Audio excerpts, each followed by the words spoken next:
आते हैं, शायद आपने नाम सुने होंगे। आपने सिर्फ आईक्यू का नाम सुना है, इंटेलिजेंस क्वेश्चंट।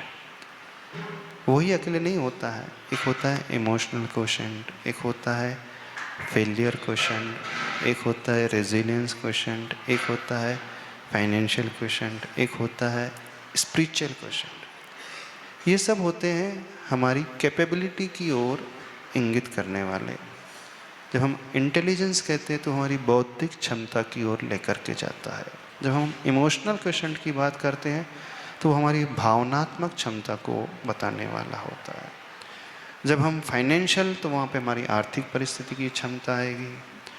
कुछ है बिहेवियरल क्वेश्चन, हमारी रेजिलियंस क्वेश्चन अर्थात हमारा वापस बाउंस बैक करना, और एक आता है स्पिरिचुअल क्वेश्चन, हमारी आध्यात्मिक क्षमता। शायद कल के समय सेशन में यह बात आई थी, यहाँ वीर वीरांगना 2 दिन का वर्कशॉप चल रहा था, उसमें भिन्न भिन्न वेलनेस की बात आई थी। Physical wellness, emotional wellness, mental wellness, spiritual wellness, financial wellness. तो स्पिरिचुअल वेलनेस कहें अथवा स्पिरिचुअल क्वेश्चन कहें, वो एक प्रकार से हमारी जड़ की भांति होता है। तो जो व्यक्ति जड़ को सींच लेता है उसे पूरे पेड़ को सींचने की आवश्यकता नहीं पड़ती है। जड़ में पानी देने से अपने आप फूल, पत्तियां, शाखाओं, शाखाओं में, फल में जल रस पहुंच ही जाता है। अब जो व्यक्ति जितना आध्यात्मिक होगा, स्पिरिचुअल क्वेश्चन का अर्थ हुआ आध्यात्मिकता। आध्यात्मिकता का अर्थ हुआ जो हमेशा आत्मा को लेकर के चिंतन करने वाला होगा। अब आत्मा को लेकर चिंतन करने वाला का अर्थ हुआ जो व्यक्ति आत्मा अर्थात उसके स्वभाव को लेकर के सोचेगा। उसका स्वभाव हुआ, आत्मा का स्वभाव हुआ ज्ञान, दर्शन, जानना, देखना। तो जो व्यक्ति ज्ञान, दर्शन स्वभाव वाला होगा, जानने देखने वाला होगा, तो वह स्वतः ही कषायों को कंट्रोल करने वाला होगा। ऐसे व्यक्ति को क्रोध अधिक आएगा ही नहीं। ऐसा व्यक्ति इगोइस्टिक हो नहीं सकता।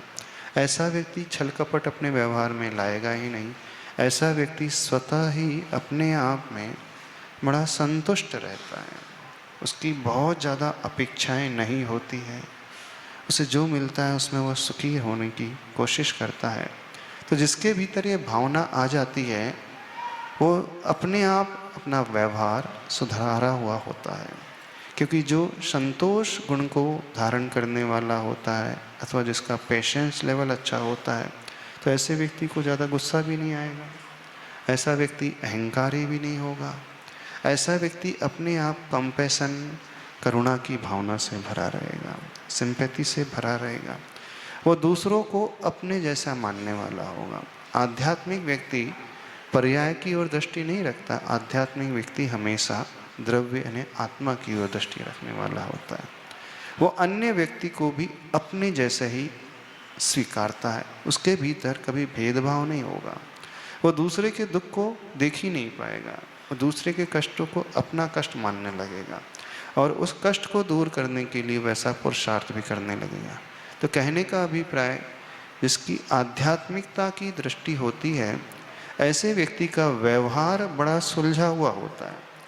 जिनके साथ भी उसका व्यवहार होगा बड़ा सुव्यवस्थित होगा। उससे कोई भी डिससेटिस्फाइड हो रह ही नहीं सकता। हर व्यक्ति उससे सेटिस्फाइड रहेगा।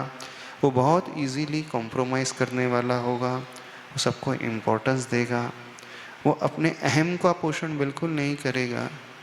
अपने अहम को गला करके चलने वाला होगा। विनय के भाव से भरा हुआ होगा। यानी जो हम धर्म की बात करते हैं, 10 धर्म की बात, स्पिरिचुअल व्यक्ति के भीतर सारे के सारे क्षमा है, मृदुता है, विनयशीलता है, सरलता है, सहजता है। उसकी जो लोभ कषाय की मंदता है, संतोष गुण है, सत्यता है, तप है, दान धर्म है, सब अपने आप आते चले जाते हैं और ऐसा व्यक्ति बहुत सुलझा हुआ हो जाता है।